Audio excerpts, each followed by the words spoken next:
लखनऊ विकास प्राधिकरण द्वारा Husainabad tourist facilitation centre tender विवाद। सांस्कृतिक धरोहर की रक्षा, नियम, समत, निविदा, प्रक्रिया और नैतिक शासन की मांग के लिए रोहित कांत, अधिवक्ता एवं सामाजिक कार्यकर्ता द्वारा यूपी प्रेस क्लब लखनऊ में आयोजित की गई प्रेस कॉन्फ्रेंस। बंधु महोदय का मैं दिल से आभार करता हूं कि इस प्रेस कॉन्फ्रेंस में आए हैं। और इस प्रेस कॉन्फ्रेंस में मैं पहले इंट्रोडक्शन देना चाहूँगा कि हमारे साथ मौजूद हैं श्री रोहित कांत जी, जो कि अधिवक्ता हैं और विगत 25 वर्षों से जो है लखनऊ के विभिन्न न्यायालयों में प्रैक्टिस कर रहे हैं। और साथ में उनकी टीम है, जो जूनियर्स हैं, उनके कलीग्स हैं, शक्ति कुमार शर्मा और साथ में मोहसिन अदनान एडवोकेट। ये प्रेस कॉन्फ्रेंस आज विशेष इसलिए की गई है कि जो हमारा शहर है, तहजीब का शहर लखनऊ, अब आपने देखा कि दिन पर दिन इसमें विकास होता जा रहा है, जो कि बहुत अच्छी चीज़ है। हमारे शहर में विकास होना भी चाहिए, मगर विकास की आड़ में कहीं ना कहीं लखनऊ विकास प्राधिकरण घोटाला करने की फिराक में भी है। अब ये घोटाला किस प्रकार का है, क्या है, ये आपको हमारे सीनियर एडवोकेट श्री रोहित कांत जी बताएंगे। देखिए, हम लोग जैसे यहाँ लखनऊ में पैदा हुए हैं, ये की दाल रोटी खाई, हम दिल में लखनऊ लेके घूमते हैं। अपनी लखनऊ की एक एक चीज से हमको प्यार है। यहाँ पे हमने देखो, हमको यहाँ पे ये पता चला कि हुसैनाबाद क्षेत्र में एक म्यूजियम का निर्माण किया गया। उसमें कुछ घोटाले हुए, चलिए वो सब खैर आज की बात है। उस म्यूजियम के रखरखाव के लिए एक टेंडर निकाला गया।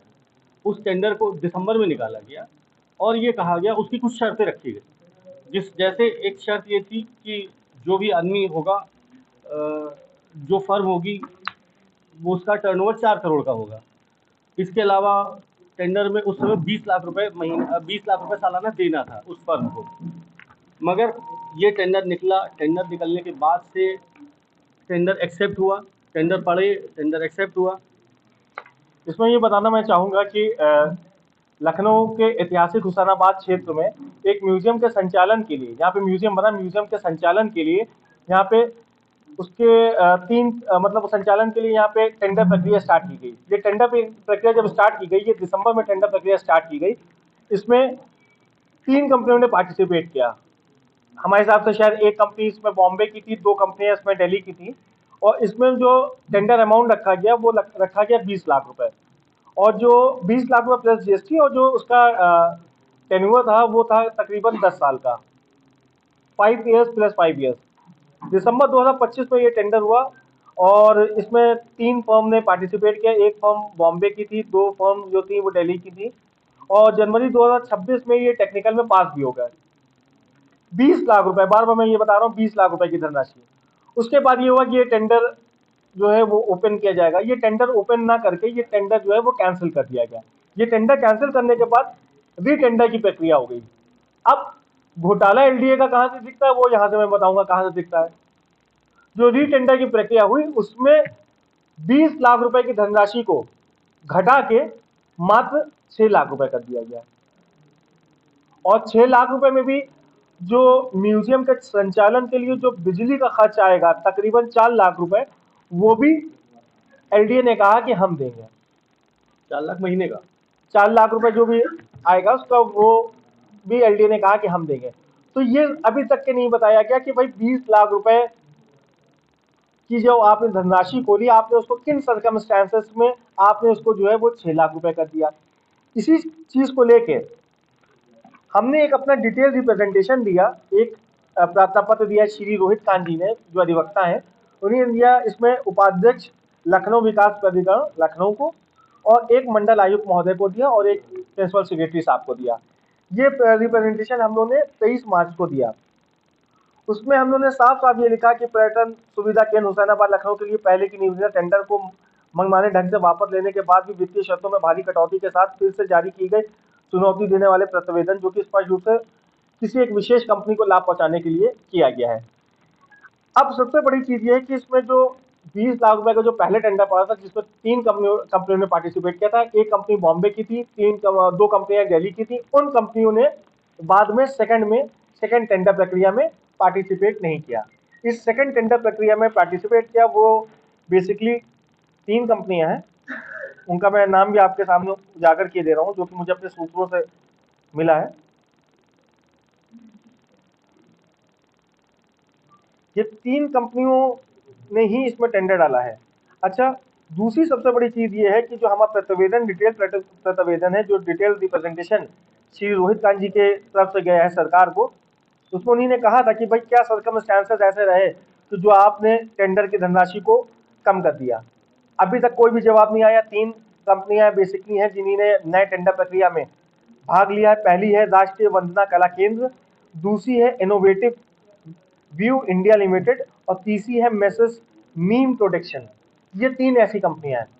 तो जो हमारा बेसिकली सरकार से या एलडीए से मेरा कहना ये है, या श्री रोहित कांत जी का कहना ये है कि क्या सर्कमस्टेंसेस ऐसे रहे, जो हम लोगों ने अपने रिप्रेजेंटेशन दिया है कि क्या ऐसे सर्कमस्टेंसेस रहे कि जब 20 लाख रुपए पे 3 कंपनियां उसी म्यूजियम को संचालित करने के लिए पार्टिसिपेट किया था टेंडर में, तो कौन से ऐसे सर्कमस्टेंसेस रहे कि उस टेंडर प्रक्रिया को कैंसिल कर दिया गया और नई टेंडर प्रक्रिया को घटा के 20 लाख रुपए से जो है वो 6 लाख रुपए कर दिया गया, जिसमें जो बिजली का भी पैसा है वो भी जो है वो एलडीए दे रही है। इसका हम लोगों ने डिटेल एक रिप्रेजेंटेशन दिया सरकार को। ये हमने 28/3/2026 को दिया। ये आप जैसे देख सकते हैं, ये रिप्रेजेंटेशन क्या है, प्रिंसिपल सेक्रेटरी साहब को, कमिश्नर लखनऊ डिवीजन और वीसी साहब को ये रिप्रेजेंटेशन गया। जो ये रिप्रेजेंटेशन गया, इसमें हम लोग ने अपने साफ तरीके से यही मांग की थी कि क्या सर्कमस्टेंसेस ऐसे रहे कि जो आपने एलडीए से पूछा कि आप सरकार को नुकसान कराना चाहते हैं। जिस म्यूजियम को संचालित करने के लिए 20 लाख रुपए की धनराशि के लिए 3 कंपनियों ने पार्टिसिपेट किया, उसी को आपने पलट के 6 लाख रुपए क्यों कर दिया? इसका मतलब ये कि जो 3 कंपनियां, विशेष कंपनियां हैं, जो 20 लाख रुपए के टेंडर में पार्टिसिपेट नहीं करनी चाहती थी, उनको लाभ पहुंचाने के लिए आपने इस धनराशि को 6 लाख रुपए किया। और 6 लाख करने के बाद फिर आपकी जो फेवरेबल कंपनीज थी, जो कनेक्टेड कंपनीज थी, उन्हीं में से एक किसी विशेष कंपनी को आप ये टेंडर देना चाहते हैं। हमारी मांग सिर्फ और सिर्फ एलडीए के वीसी से और माननीय सरकार से ये है कि क्या ऐसे सर्कमस्टेंसेस है, हमें हम लोगों को बताएं, हमारे रिप्रेजेंटेशन का जवाब दें कि आपने सरकार का नुकसान करते हुए 20 लाख रुपए को घटा के आपने 6 लाख रुपए कर दिया, और किस कैलकुलेशन से आपने किया? क्या जिस टाइम आपने 20 लाख रुपए का टेंडर प्रक्रिया ओपन की थी, क्या उस टाइम आपको नहीं ये समझ में आ रहा था कि उस ज्यादा धनराशि के लिए 3 कंपनियों ने पार्टिसिपेट किया, तो उसी टाइम आपको टेंडर प्रक्रिया खोल देनी चाहिए थी। आपने बिना रीजन, आपने पुराना जो टेंडर था, जो दिसंबर में पड़ा था, आपने उसको कैंसिल कर दिया। कैंसिल करने के बाद आपने नया टेंडर जारी किया मार्च में, और मार्च में उसकी धनराशि घटा के आपने जो है मात्र 6 लाख रुपए कर दिए। ये है। उसके बाद अभी जब हमने हमारा डिटेल रिप्रेजेंटेशन किया और एलडीए के वीसी महोदय द्वारा हमारे रिप्रेजेंटेशन का कोई जवाब नहीं दिया गया, उसके बाद हमने अपना रिप्रेजेंटेशन जो है वो मंडल आयुक्त महोदय जी को भी दिया। उसके कुछ समय बाद ये हमने दिया अभी रिसेंटली 6 तारीख को, कि जिसमें हमने ये कहा कि जो हमारे पुराना रिप्रेजेंटेशन था, उस रिप्रेजेंटेशन में आपने हमारे रिप्रेजेंटेशन को डिसाइड किया नहीं किया, क्या रीजन रहे, क्या सर्कमस्टेंसेस है। मगर अभी तक हमें ना ही सरकार से कोई जवाब मिला है, ना ही हमें एलडीए से जवाब मिला है। अगर हमें 2 दिन के अंदर जवाब नहीं मिलता है तो आगे की जो भी उचित वैधानिक कार्रवाई होगी वो मैं करूंगा, हम लोग करेंगे। हम लोग इसमें जो है आरटीआई में सरकार से पूछेंगे। दूसरी चीज़ है कि अगर आरटीआई में भी सरकार हमें जवाब नहीं देती तो हम इसके लिए जनहित याचिका दायर करने के लिए बाध्य होंगे। इसमें सर 3 जो कंपनी ने दोबारा टेंडर आया है, इसमें पहली जी जी एक कंपनी इसमें राष्ट्रीय वंदना कला केंद्र है, एक इनोवेटिव व्यू इंडिया लिमिटेड है, एक मिसेस मीम प्रोडक्शन है।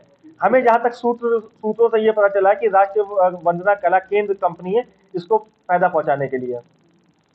ये अभी किसकी कंपनी है, इसके बैकडोर में कौन है, ये चीजें जो है हम लोग जल्द अपने सूत्रों से पता कर रहे हैं। इसका भी जल्द से जल्द हम लोग खुलासा करेंगे।